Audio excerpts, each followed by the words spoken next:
Sometimes when dealing with reaction mechanisms, it can get a little bit more complicated than simply looking at the slow step and then determining the reaction order. Okay, sometimes the slow step won't be the first step. It'll be the second, the third, the fourth, or something else like that.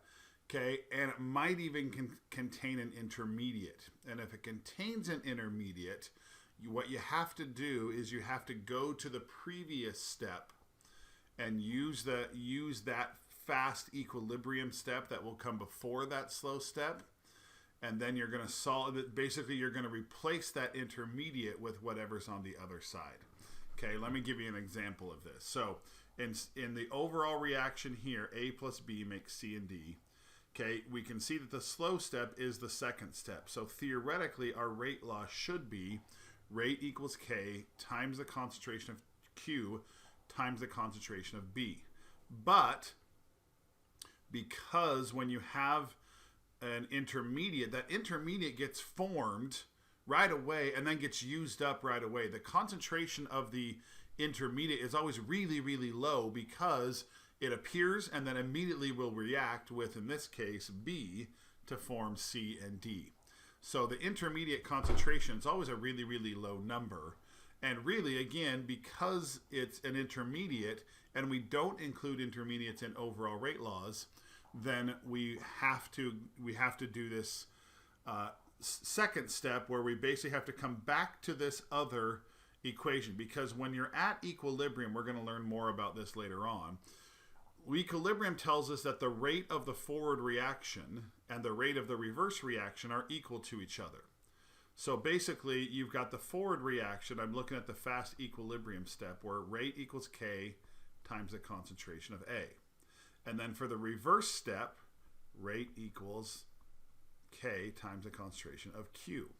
But because those two are equal to each other, because those rates are equal to each other, we basically can cancel out the rates and cancel out the K's, and we can say that A is equal to Q in this case. So rather than using the intermediate in the rate law, what we do is we use that fast equilibrium step.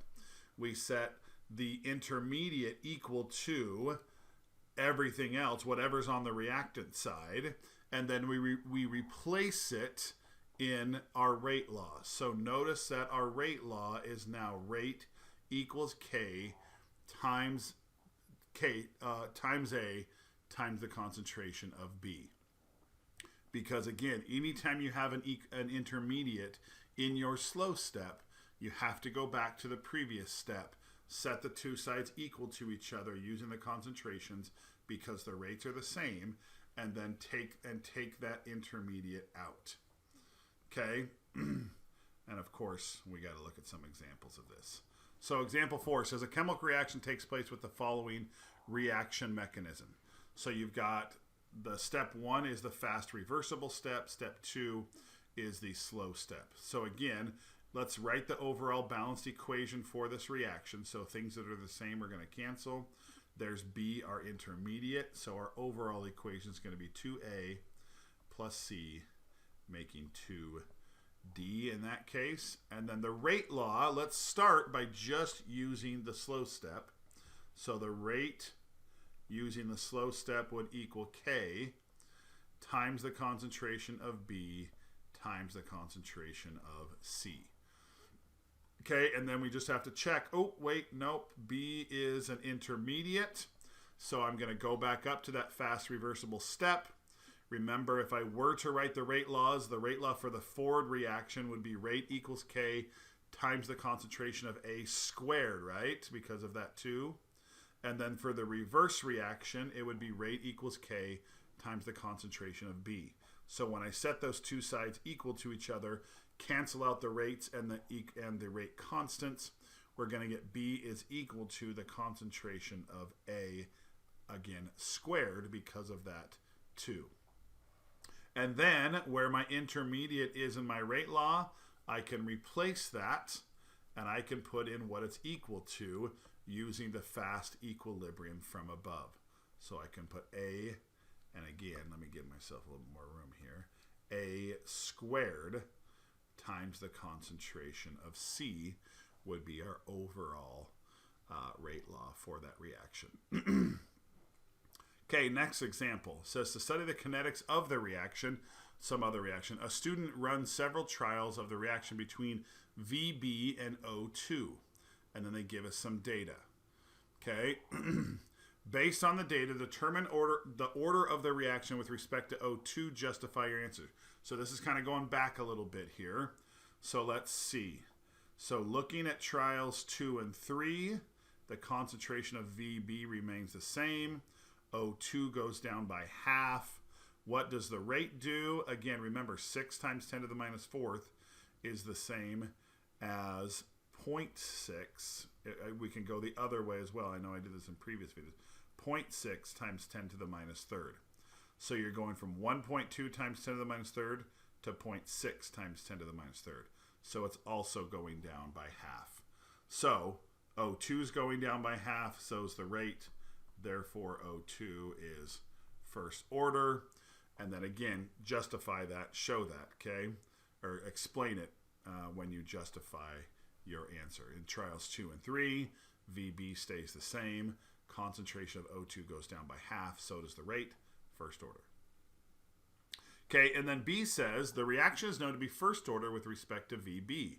Using this information and your answer to part A, write the rate law. Well, we just figured out that O2 is first order, and now they're also telling us that VB is also first order. Again, we could have figured that out. I mean, we can see it right here in trials 1 and 2.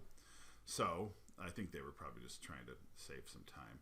So the rate is going to equal K times the concentration of BB, first order. So we just leave it like that. And then we also said that O2 was also first order. So like that. And that would be our rate law. Okay, the student proposes that the following elementary reaction. So notice they don't give you a reaction mechanism, but they do call it an elementary reaction. That means it is absolutely an elementary step in a rate law. Okay, and they even say, they propose that the elementary reaction is the rate limiting step or the rate determining step in a multi-step mechanism. So rate determining step or rate limiting step is that slow step. Okay, part C says, is the proposed rate limiting step consistent with the rate law written in part B? Justify your answer. Now, depending on what you wrote in part B, that answer can vary. Okay, in this case, we have VB being first order and O2 being first order. And if this is an elementary step or an elementary reaction in that reaction mechanism, then remember, yes, we can and we must use the stoichiometry of that balanced equation. So notice that we do have one VB and one O2, and we have both of them. So is this reaction consistent with it being the rate determining step? Absolutely yes.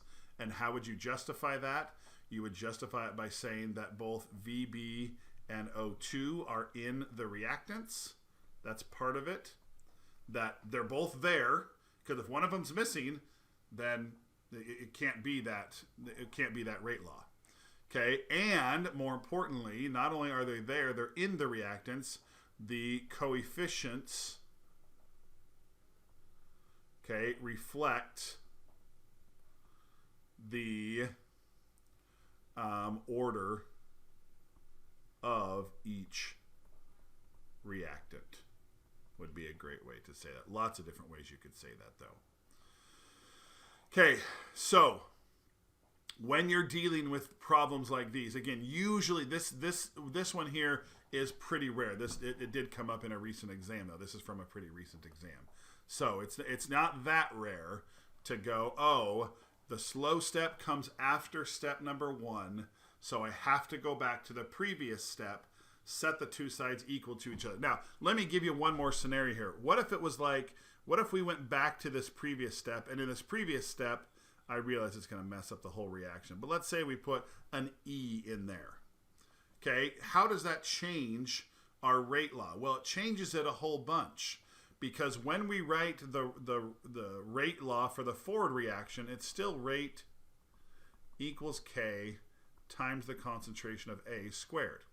But now the rate law for the reverse reaction So going this way would be rate equals K times the concentration of B times the concentration of E. Okay, that's what we know how to do when we have elementary steps. Now when we set those two sides equal to each other, we're going to have the concentration of A squared equal to the concentration of B times the concentration of E. So in this case, we still have to remember that we had B down in here before. Remember that using the slow step, B was part of our rate law. So we still have to replace that. So how do I get B using this? How do I get B by itself? Well, obviously I have to divide both sides by the concentration of E. And so now our rate law, those cancel. So remember our rate law that rate equals K times B times C. That rate law now changes to whatever B's equal to, we have to put in there. So now it's going to be rate equals K times A squared times, the C is still there, over the concentration of E. Again, kind of an ugly looking rate law there, but that's absolutely exactly what you have to do in cases where if the intermediate has another product with it, like here, you've got to move that over to the other side as well. Okay? And that's where, again, in very rare cases, sometimes you may have a catalyst being, let's say you had, again, over here, let's say you had F plus 2A, and then over here you had F. Okay, that F would have to be in your rate law now. And that's when catalyst will sometimes be in your rate law. Okay, so in very rare cases, you may have times where a catalyst may be in a rate law. You may even have another intermediate in your rate law, which again, very, very uncommon, but it does happen. There's one of your questions, I believe it's in the review for Unit 4, where absolutely it ends up where an intermediate ends up being in your overall rate law for that reaction.